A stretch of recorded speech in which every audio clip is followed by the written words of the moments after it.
వంద దేవుళ్ళు Vijay Antony, Swasika main lead లో నటించిన ఈ ఎమోషనల్ డ్రామాకు శశి డైరెక్షన్ అయితే వహించారు. గతంలో బిచ్చగాడు లాంటి బ్లాక్ బస్టర్ ఇచ్చిన ఈ కాంబినేషన్ నుంచి వచ్చిన మూవీ కావడంతో ఆడియన్స్ లో నార్మల్ గానే ఎక్స్పెక్టేషన్స్ అనేవి ఉంటాయి. మరి ఈ సినిమా ఆ ఎక్స్పెక్టేషన్స్ ను రీచ్ అయిందా లేదా ఫుల్ రివ్యూలో చూద్దాం. ఫుల్ రివ్యూలోకి వెళ్లే ముందు మీరు కనుక ఇంకా మన ఛానల్ సబ్స్క్రైబ్ చేసుకోకుండా చూస్తూ ఉంటే ఛానల్లో ఉన్న రివ్యూలు చూడండి, కంటెంట్ ని చూడండి, జెన్యూన్ అండ్ హానెస్ట్ అనిపిస్తే సబ్స్క్రైబ్ చేసుకుని పక్కన ఉన్న బెల్ ఐకాన్ ఆన్ లో పెట్టుకోండి. మనం ఏదైనా వీడియో పెడితే మీకు నోటిఫికేషన్ అయితే వస్తుంది. ఆల్రెడీ సమంత గారి మా ఇంటి బంగారు రివ్యూ కూడా పెట్టాను, ఎండ్లో ఉంటుంది, ఖచ్చితంగా దానిపై కూడా ఒక లుక్ అయితే వేసేయండి. ఇకపోతే వంద దేవుళ్ళు స్టోరీ విషయానికి వస్తే, వాసవి అనే ఒక మధ్య వయస్కురాలు 2 కొడుకులతో ఉంటుంది. కష్టపడి ఒంటరిగా పెంచుతుంది. తన జీవితాన్ని మొత్తం కుటుంబం కోసమే సాక్రిఫైస్ చేస్తుంది. ఒక దశలో తనకంటూ ఒక కొత్త లైఫ్ స్టార్ట్ చేయాలని, మళ్ళీ పెళ్లి చేసుకోవాలని కూడా అనుకుంటుంది. కానీ సమాజం ఏమనుకుంటుందో అనే భయంతో పెద్ద కొడుకు భాస్కర్ దానికి ఒప్పుకోడు. కొన్నేళ్ల తర్వాత తల్లి బాధ, ఆమె ఒంటరితనం అర్థమైన భాస్కర్ తల్లిని మళ్ళీ పెళ్లి చేసుకోమని ఎంకరేజ్ అయితే చేస్తాడు. కానీ అప్పటికే వాసవి మనసు మారిపోతుంది.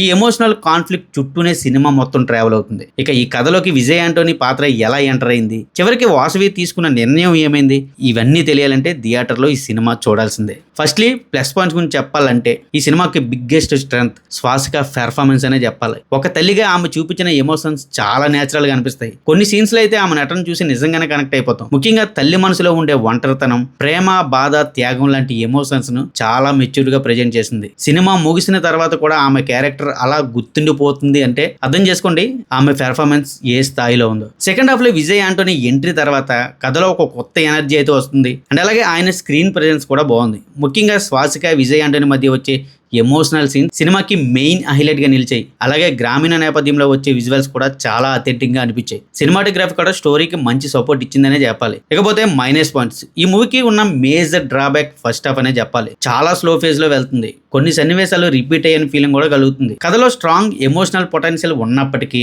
కొన్ని కీలకమైన సీన్స్ ను ఇంకా పవర్ఫుల్ గా డిజైన్ చేసి ఉండొచ్చు. బట్ అక్కడ డైరెక్టర్ కొంచెం మిస్ అయినట్టు ఫీలింగ్ అయితే కలిగింది. అలాగే కొన్ని సీన్స్ లెంతీగా అనిపిస్తాయి. ఎడిటింగ్ ఇంకాస్త క్రిస్ప్ గా ఉంటే మూవీ మరింత ఎంగేజింగ్ గా ఉండేది. మధ్యలో వచ్చే కామెడీ ట్రాక్ కూడా పెద్దగా ఇంపాక్ట్ అయితే క్రియేట్ చేయలేదనే చెప్పాలి. టెక్నికల్ డిపార్ట్మెంట్ విషయానికి వస్తే డైరెక్టర్ శశి ఎమోషనల్ రిలేషన్షిప్ ను చూపించడంలో మరోసారి తన మార్క్ చూపించాడనే చెప్పాలి. కానీ స్క్రీన్ ప్లే విషయంలో ఇంకాస్త ఫాస్ట్ నరేషన్ ఉండుంటే ఇంకాస్త బాగుండు. బ్యాక్గ్రౌండ్ స్కోర్ కొన్ని సీన్స్ లో ఎమోషన్ ను బాగా ఎలివేట్ చేసింది. కెమెరా వర్క్ చాలా నేచురల్ గా ఉంది. గ్రామీణ వాతావరణాన్ని చాలా అందంగా క్యాప్చర్ చేశారు. ఫైనల్ గా చెప్పాలంటే వంద దేవుళ్ళు పర్ఫెక్ట్ కమర్షియల్ ఎంటర్టైనర్ కాదు గానీ ఒక హార్ట్ టచింగ్ ఎమోషనల్ డ్రామాగా చెప్పొచ్చు. స్వాసిక పెర్ఫార్మెన్స్, కొన్ని ఎమోషనల్ మూమెంట్స్ ఈ సినిమాని నిలబెట్టాయి. అయితే స్లో నరేషన్, లెంతీ సీన్స్ కారణంగా మూవీ ప్రతి ఒక్కరికి కనెక్ట్ కాకపోవచ్చు. కానీ ఎమోషనల్ ఫ్యామిలీ డ్రామాలు ఇష్టపడే వారికి మాత్రం ఈ సినిమా ఒక మంచి వాచబుల్ మూవీ అనే చెప్తా. మీలో ఎవరైనా ఇప్పటికే ఈ సినిమా చూసుంటే మీకు ఎలా అనిపించిందో మీ హానెస్ట్ ఒపీనియన్ ని కామెంట్ సెక్షన్ లో ఖచ్చితంగా చెప్పండి. వీడియో నచ్చితే లైక్ చేయండి, షేర్ చేయండి. ఇంకా ఇలాంటి జెన్యూన్ మూవీ రివ్యూల కోసం ది మహేష్ ఛానల్ ని సబ్స్క్రైబ్ చేసుకోవడం మాత్రం మర్చిపోవద్దు.